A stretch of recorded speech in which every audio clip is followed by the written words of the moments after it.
Hi, Tom here and welcome to my new video, how to draw a background scene in one-point perspective. The first step in this drawing is to draw a horizontal line just below the middle of your page, and then choose a place on this horizontal line to draw a dot which will be your vanishing point, somewhere in the centre of the line. Next, draw a diagonal line from this vanishing point in the centre to the base of your page, and then draw another one of these to make a road, a basic road. Next, we can draw two more diagonal lines on the left-hand side of your page. This will be a wall. The next step would be to draw a vertical line between these two lines that we've just drawn to make a corner. Next, we can draw two horizontal lines from the top and bottom of your new vertical line, going to the right, to make a new wall. Now draw two vertical lines up from the 2 points where the lowest horizon meets the road we drew at the beginning. Now join the top of these two lines to make an arch of a bridge. Next, repeat this a little further back from the main road lines to make the back part of the bridge. You can read the top lines from the diagonals from the vanishing point. Draw the right-hand side of the centre wall. Now draw two lines from the vanishing point that touch the top and bottom corners of this central wall, and they will create the right-hand wall. Next, use an eraser to erase some of the horizontal line that we drew at the very beginning and a few of the diagonal lines that we've drawn which we no longer need. The next step is to draw a diagonal line to the right with two vertical lines below it. Join the base of these two vertical lines with another line from the vanishing point. This is the side of our first house.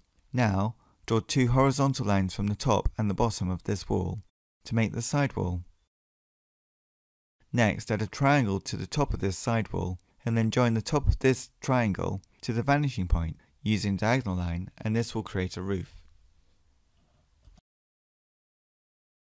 Now we can draw two vertical lines for a door, and we can find the top of the door by using a diagonal line from the vanishing point.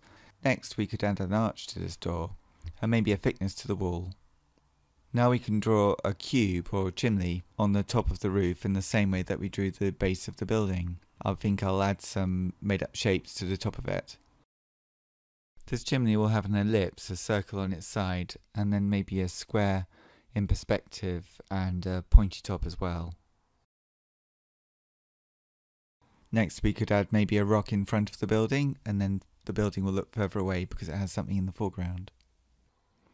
In linear perspective, it's useful to make some shapes go behind others. It helps to create a sense of depth in your picture. And maybe a building would have a window, so we just pop in a window here too. The windows could have a thickness too, so I'll add that here.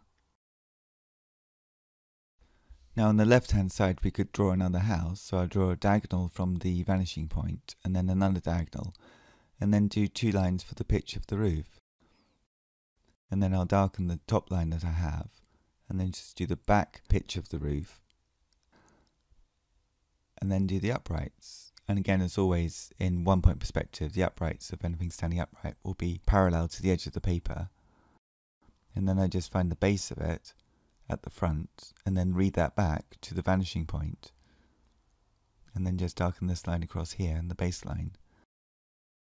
And then it will need a little edge on the roof at that point. I'll just erase some of the lines that I don't need at this stage, add a door and a window. And then up here on the right, I'm going to do a larger building, so I'll do a few guidelines from the vanishing point and draw the top of a rectangle, and then just draw them down so that they meet each other. Darken the lines going to the vanishing point a little bit. And I think I'll just make this building so it curves out as it goes down. And maybe it needs to be a castle, so maybe it could be on a rock that I just put in. And then that's behind the building in the foreground, and it's also behind the wall. And it's a building which has two layers on it, so I'll just stick a third layer on the top as well. And all these different layers of space will help to create more space within my drawing. So I've drawn the top of the roof here, and I'll just again read across the diagonals to the vanishing point to find the side of the roof. So in one-point perspectives, oftentimes the front of a building, the one that you're looking at straight on, would just be a rectangle. And then the sides of the building will go directly to the vanishing point. But oddly, you need to sort of start with the sides of the building. So here on the left, I draw 3 lines going to the vanishing point. And then from those lines, I can work out the front of this new building by doing the uprights first. And then just thinking about up here, if I need another level on it, and I can set that back a little bit. But I think I'm going to put some turrets on the corners of this building to make it into a proper castle. Now the turrets at the front of the building can be read across to the ones at the back by following the rules of perspective. So the edge of the top of the tower of the front one will lead across to the edge of the top of the tower of the back one, and it will follow the line of the diagonal vanishing point. There are lots of details that we could put on this castle, for example turrets at the top, a roof structure, but if you want to make your drawing simpler, you just follow the same basic principles, but you could just put in less or maybe even more things so that your drawing is exactly the way that you want it. So jumping ahead here a little bit, I've put in some telegraph poles and an avenue of trees, and then I'll speed up the video at this stage because it's repeating some of the similar shapes that we did at the earlier stage. So this building here is much larger, but it's further away than the building that's in front of it. Then just to the right I will draw a bridge, which is just an arch with another arch in it, and it will be on some sort of rock or cliff face, which gives some dramatic interest on the right hand side of the picture. So it's probably time to put a few details in now. Oftentimes with a drawing, it's the details that come at the end rather than at the beginning. So little flags all going in one direction on the castle on the left. Maybe I'll put in a mountain, possibly a cloud here, and maybe it's snow-capped, so that gives a more sense of space. Maybe these houses need a little path on each side, so I'll put that in. I just put in a little building behind the building on the left. Just, it seems logical to put a bit of space in here. Maybe remove that cloud and put a chimney in, a sort of strange manga-like chimney, and put some smoke in it, going the same direction of the clouds, clean it up a little bit. And then on the right hand side here, if I draw 2 uprights and find the diagonal for the top and put a curve on it, and then if I put a diagonal going through, and then I can divide those up in 2 steps. So we've got steps going through the wall in an arch. So that's quite a simple little thing you might like to do in your drawing. The next step, I think, would be to put the wire between the telegraph poles, and that can just loop through. I think I'll have to make a little square so it can go through the bridge and then through the other side. So the next step after this is to put a cloud perhaps in the background. I think I'll put some tone in with some marker pens. These marker pens are really nice. You have different grades of them, so a couple of different greys and a black, and they help make things look solid quite quickly. And because they're wider, marker pens are wider than felt tip pens, it means you can block in the shapes a bit quicker. So on the left hand side of these buildings, I'm going to do the same grey tone on all of the left hand side of everything that is in the foreground of this picture. As things go away further away from the foreground to the midground and then to the background, maybe I'll change the tone slightly so that they become a little bit fainter as things go away, because I think generally there's a higher tonal contrast in the foreground. Now these telegraph poles will have a shadow too, and so will the towers of the castle and this factory-like tower that I put in. So I think I'll speed up the video even more now, a little bit, just to block in the other shapes of the basic tones that I'm putting in. It's always good to look at your drawing and see what is actually working and what's not working, so that you make a little decision. I mean, sort of make it up as you go along, just drawing from imagination. I just block in the sky here. I think I should make the border. I'll just draw a line around the border with pen, and it frames the drawing. And I'm going over, just jumping ahead here, I'll go over some of the drawing as well with a pen line. So I'll just go over the pencil lines that I did, filling up some of the tones in the background. These trees would be quite good, just to make them quite dark on the left-hand side. Now I think I'm going to work out the shadows. So the buildings have a shadow on their left, so that will cast a shadow on the left as well. And if I do the same diagonal coming off all the bases, the base level of all the buildings and things that stand up, then I can work out where all the shadows go. And I'll just do that with my mechanical pencil. So sometimes there'll be diagonals and sometimes blocks. Then once I've got them in place, I'll choose maybe a slightly lighter tone grey marker pen and just block them in as a flat tone, put a few on the rock in the foreground. The shadows will create a sense of space and they'll make the lighter parts of the drawing, the bits that are just the colour of the paper, they'll make those seem brighter because they'll have a shadow to them. Now to give it a little bit of scale, I'm going to put some windows up here and maybe some grass, some little blades of grass, don't need to do the whole lot. And then smaller windows on the left. And then in the foreground, I think I'll put a figure. And again, it can just be sketched in. It doesn't need to be a lot of detail, just enough so that it works within the drawing that we have. Maybe a figure on here on the right, and maybe one or two other little things. And then we're about done. I'll put a truck on the bridge, so it's just sort of, you can't see the whole of the truck, you just see the top of it. A few little birds on the right hand side flying in the sky to create more sense of light. So I hope you found this drawing useful for your own drawing. Thank you very much for watching. Please subscribe to my YouTube channel, Circle Line Art School, for many more art videos on perspective and many other subjects. Thank you for watching and see you next time. Bye bye. Hello and welcome to my new video, how to draw a city street view in 1-point perspective step by step.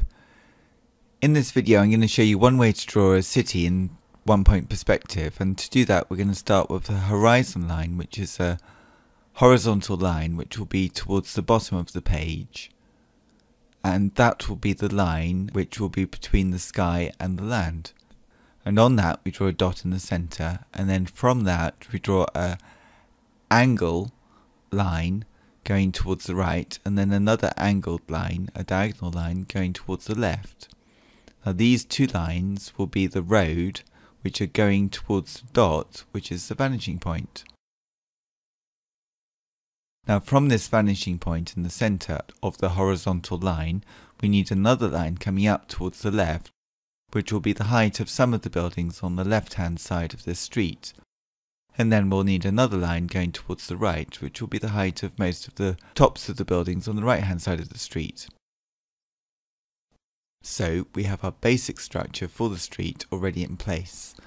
Now we'll put a vertical line starting on the diagonal going down, and then from that vertical line where it touches the diagonal line we'll draw a right angled line towards the right, and this will be the start of the side of one of the near buildings in our street. And then I do another vertical line, and then we have the side rectangle of the nearest building. If I draw yet another vertical line, again from the diagonal, that will give me the length of the building, and then I can draw a triangle on the nearest side of the building, and that will give me the pitch of the roof. Next I need to work out the angle here that goes to the vanishing point. I won't draw the line all the way along, just to some extent, and sort of imagine it going to the vanishing point. And then I'll copy the diagonal line of the pitch of the roof for the further line of the pitch of the roof. And therefore I've got my first basic building. Next I'm going to draw another building which is going to be behind this first building with a tiny gap in between two.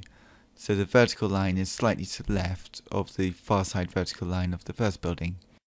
Then I read it across with a horizontal line, and then I put another pitched roof for the first few buildings. I don't know why, but they're going to have pitched roofs. Then I'm sort of visualizing the diagonal line going towards the vertical without drawing it all the way along. And then I need to work out here if there's going to be any part of the side of the roof that I'm going to see. So it's going to be a really small thin sliver of a roof, but I'll put it in anyway, and I can work that out again by reading to the vanishing point. Now on the left hand side I need some buildings here, so I'll put a vertical line quite close to the left hand side. And then I'll put another vertical line, and this will be the facade of the first building that I'll draw on the left hand side. Now this building I'm going to divide into equal stripes, and all of these will be like floors of the building, which will go, if they were continuous lines, to the vanishing point. And then I'll also use this technique to create the tops of the doors, or maybe the bottoms of the windows, or tops of the windows on the right hand side, just by putting some lines, some diagonal lines, which again will always go towards the vanishing point if they were to continue from where they are. So next I will put a little door in here for the nearest building on the right hand side. And then on the left hand side I'll sort of echo that and put a door structure here, reading across from the vanishing point to find out where the top of the door goes, the angle of the top of the door, and then it's just up to me where the vertical line will go. And then I'm going to extend the vertical line on the left hand side to make this building taller. Indeed, I'll make the building to the left a bit taller, because that will make it seem nearer. And then I'm going to place another building, again not right next to the building with stripes, but a little gap in between it, and then the far wall of it as well. And these vertical lines always need to be vertical like the sides of your paper, the left and right hand sides of your paper. Now this building, I think I'm going to make it a little bit more complicated, so I put a little roof in here, like a pitched roof, triangle, and then I can read across from the tops of these to the left at sort of 90-degree angles, so that they're parallel to the horizontal line that we did earlier on, and then that will create the top of the building. And then I'm imagining this as some sort of church. I might put a window in here, so I'm working out from the other diagonal lines that I've already got and knowing where the vanishing point is. I'm working out the top and the bottom of the window first, because I know that the vertical lines are just going to be vertical. I'll put in some small markings within the window just to show that it's an area which has some complexity to it. And then below the window I need some sort of door or entrance way to this building, and I've made it quite large here. I'll probably put an inner doorway or some stairs in here, just to break it down into a more reasonable size. Quite often in churches you have a big door, and then within the big door there's a smaller door. Anyway, I'm just making up these buildings as sort of interesting shapes. And here I'm going to divide this building up into vertical lines, and I think this will help with the structure of this building.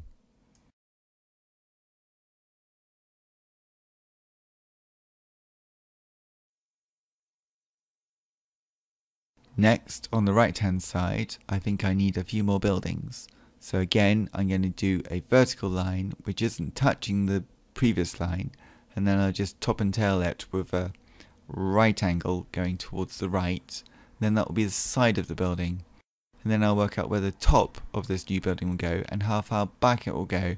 I don't want to go too near to the horizontal line and the vanishing point, because otherwise it will look like an endless building. So you can stop these buildings quite short by making the vertical lines quite close to each other, particularly as they get nearer and nearer to the vanishing point. And here I'll just put in some windows. It's quite a good idea when you're doing windows, as you do the vertical lines on them, that you just read them down so that the windows on the buildings that you're producing are symmetrical and in line with each other. It'll just make it look more like a building. So here on the left I feel that I need a taller building, so I might just increase the size of some aspects of this building on the left. And here the line that I've just put in would be going more or less to the vanishing point. And then here's yet another vertical line. Now I think rather than have this just a box-like cuboid shape, I need to put some lines on it, like the lines in the lower part of the building, but I'll do these lines a little bit nearer to each other than the first time that I did it. And again, I'm reading from the vanishing point, so I can sort of visualize in my mind's eye where these lines would end up. But I'm not doing all the sort of structure lines or scaffolding lines, because I'm just using a pen on paper, and if I did all the working out lines, it would get too complicated for you and me. So I'm just sort of making it up as I go along, which means that every line that I do, I need to keep. So these lines on the going towards the left, which are horizontal, they're nice and straightforward lines, and they give some solidity to the building. So we've got a corner of a building there. And then beyond the church, I'm going to do some smaller buildings, or some of them will be smaller, but some of them will just be smaller because they're further away, but they might actually be bigger buildings than the buildings that are nearer. I think that would be quite fun to do. So some of the buildings can be above the line that we originally did, which was the line which showed where most of the buildings will stop. And here, I think on the left hand side, I'll do two big panels, not quite sure what they are, but they'll just make the nearest part of the building seem quite up close because they're bigger shapes. And then here towards the vanishing point, I'll do some smaller buildings. Again, a gap, that's a pretty small building there, so maybe the next building will be a bit taller. And then I'll just extend that above the line. And then it's quite nice, I think, when buildings sort of are tucked behind other buildings. It gives a nice sense of space, and you can create this space that you wish to achieve. So on the left hand side, I think I have a taller building which is far away, the base of a skyscraper. So I put that in. It's a bit like a cereal box. And then I just do lines along here. So because we've got most of the shapes in now, I'm going to speed up this video a little bit. We're about just over 9 minutes into the video. So I just put in the pavements of the streets along the either side here. So a lot of the things from this stage on I'm just repeating. So on the right hand side I put a big box-like shape. And then on the left hand side I'll make this tower, this skyscraper, quite thin and have a little gap in between itself and the building to its left, just to create some tension.